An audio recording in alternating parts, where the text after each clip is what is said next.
جب عشق رسول کا تذکرہ ہوتا ہے تو مجھے نانوتا کے وہ محقق بہت یاد آتے ہیں۔ مکہ مکرمہ سے مدینہ منورہ کی طرف سفر کر رہے تھے، اونٹ پہ سوار تھے، دور سے مدینہ منورہ کی آبادی نظر آئی، اونٹ سے نیچے اترے، جوتے اتار دیے، ننگے پیر چلنا شروع کر دیا۔ شاگردوں نے کہا استاد جی ابھی تو مدینہ بہت دور ہے، راستے میں کانٹے دار جھاڑیاں ہیں، سنگریزے ہیں، آپ کے نازک پاؤں زخمی ہو جائیں گے، کم از کم جوتے تو پہن لیں۔ حضرت نے فرمایا کہ بیٹا یہ سنگریزے مجھے نظر آ رہے ہیں، یہ کانٹے دار جھاڑیاں میرے سامنے ہیں، لیکن میں کیا کروں؟ میری محبت مجھے اس بات کی اجازت نہیں دیتی کہ اس سرزمین کو اپنے جوتوں تلے رون ڈالوں جس سرزمین پہ میرے محبوب کے قدم لگ چکے ہوں۔ جب بھی عشق رسول کا تذکرہ ہوتا ہے تو مجھے وہ محدث مدنی بہت یاد آتے ہیں۔ دارالعلوم دیوبند میں پڑھا، یہیں پہ پلے بڑھے، لیکن حضور صلی اللہ علیہ وسلم نے اپنے پاس بلا لیا، چنانچہ مدینہ منورہ میں مسجد نبوی میں منبر رسول پہ بیٹھ کے 18 سال تک مسلسل احادیث رسول کا درس دیا۔ میرے بھائیوں، ہمارا یہ عقیدہ ہے کہ حضور صلی اللہ علیہ وسلم کے روضہ مبارک کے پاس کوئی بندہ کچھ بولتا ہے، کچھ پڑھتا ہے، رسول اللہ صلی اللہ علیہ وسلم اپنی ہی کانوں سے سماعت فرماتے ہیں۔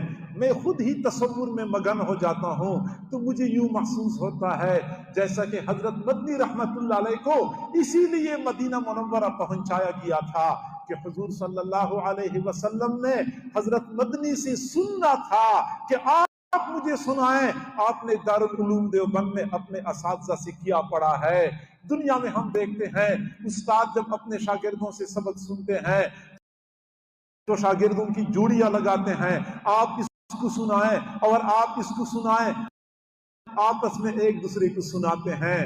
لیکن خاص شاگرد ہوتا ہے، استاد ان کو اپنے پاس بلاتا ہے کہ بیٹا آپ نے مجھے سنانا ہوگا۔ استاد براہ راست اپنے شاگرد کا سبق سنتا ہے، مجھے یوں محسوس ہوتا ہے جیسا کہ حضور صلی اللہ علیہ وسلم نے حضرت مدنی رحمت اللہ علیہ کا سبق خود سننا تھا، آپ نے اپنے اساتذہ سے کیا پڑھا ہے مجھے یہاں سنانا ہوگا۔ 18 سال تک مسلسل اپنے محبوب کو وہ حدیثیں سنایا کرتے تھے۔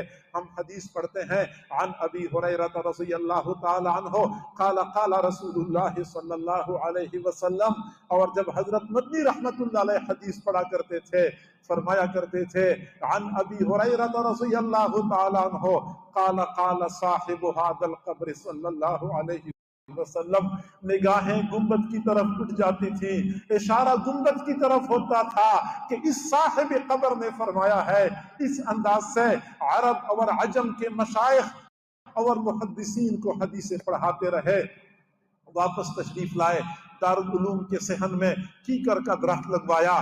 کسی نے پوچھا استاذی مدرسوں کے صحن میں سایہ دار درخت لگوائے جاتے ہیں، پھلدار درخت لگوائے جاتے ہیں، کیکر کے درخت سے تو کانٹوں کے سوا کچھ بھی نہیں ملتا۔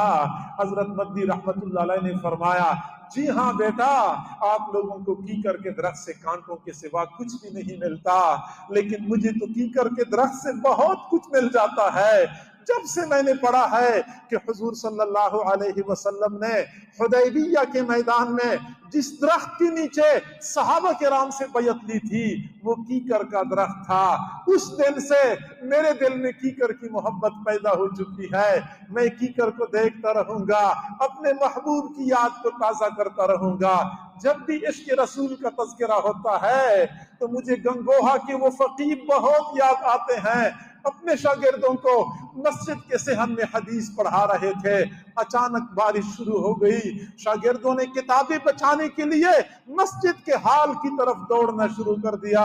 حضرت گنگوئی رحمت اللہ علیہ نے دیکھا شاگردوں کی جوتیاں گیلی ہو رہی ہیں، فوراً مسجد کے دروازے کے پاس پہنچے، اپنا رومال بچھایا، شاگردوں کی جوتیاں رومال میں ڈال دی، اپنے سر پہ گٹڑی بنا کے سر پہ جوتیاں حال کی طرف لے جانی شروع کر دی۔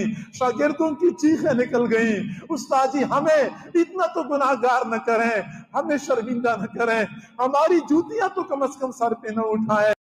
حضرت گنگوئی رحمت اللہ علیہ نے فرمایا تم میرے محبوب کی حدیثیں پڑھتے ہو، رشید احمد گنگوہی تمہاری جوتیاں سر پہ نہ اٹھائے تو اور کیا کرے؟ میرے بھائیو، حضور صلی اللہ علیہ وسلم کی حدیثیں پڑھنے والے طلباء کے لیے دل میں اتنا مقام اور مرتبہ تھا، اس دل میں حضور صلی اللہ علیہ وسلم کی محبت کس قدر موجزن ہوگی۔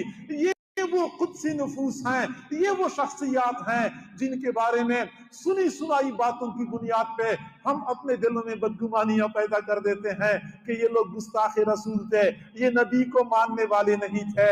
میرے بھائیوں، میں معذرت کے ساتھ عرض کرتا ہوں، میرے اکابر کے حالات زندگی کا مطالعہ کریں، کتبخانے بھرے پڑے ہیں، آپ کو پتہ چل جائے گا کہ یہ کیسے حضرات تھے۔ ان کی جسم کی رگ رگ اور ریشے ریشے میں محبت رسول سمائی ہوئی تھی۔ حضرت گنگوئی رحمت اللہ علیہ کی عمر 80 سال ہو چکی تھی، دونوں آنکھوں کی بینائی مکمل ختم ہو چکی تھی، لیکن اس کے باوجود رات کو سونے سے پہلے 3 سلائیاں سرمے کی دائیں آنکھ میں ڈالا کرتے تھے، 3 سلائیاں بائیں آنکھ میں ڈالا کرتے تھے۔ کسی نے پوچھا استاد جی سرما تو اس لیے آنکھوں میں ڈالا جاتا ہے تاکہ بینائی محفوظ ہو، آپ کی بینائی تو مکمل ختم ہو چکی ہے تو سرما ڈالنے کا کیا فائدہ؟ فرمایا بیٹا مجھے بینائی سے کچھ بھی لینا دینا نہیں ہے، میں نے اپنے محبوب کی ادا کو زندہ کرنا ہے۔ میرے محبوب آنکھوں میں سرما ڈالا کرتے تھے، میں بھی آنکھوں میں سرما ڈالتا ہوں۔ اولئک آبائی فجئنی بمثلہم، اولئک آبائی فجئنی بمثلہم، اذا جمعتنا یا جریر المجامع۔ اللہ تعالی ہم سب کو سمجھنے اور عمل کرنے کی توفیق عطا فرمائے۔ وآخر دعوانا ان الحمد للہ رب العالمین۔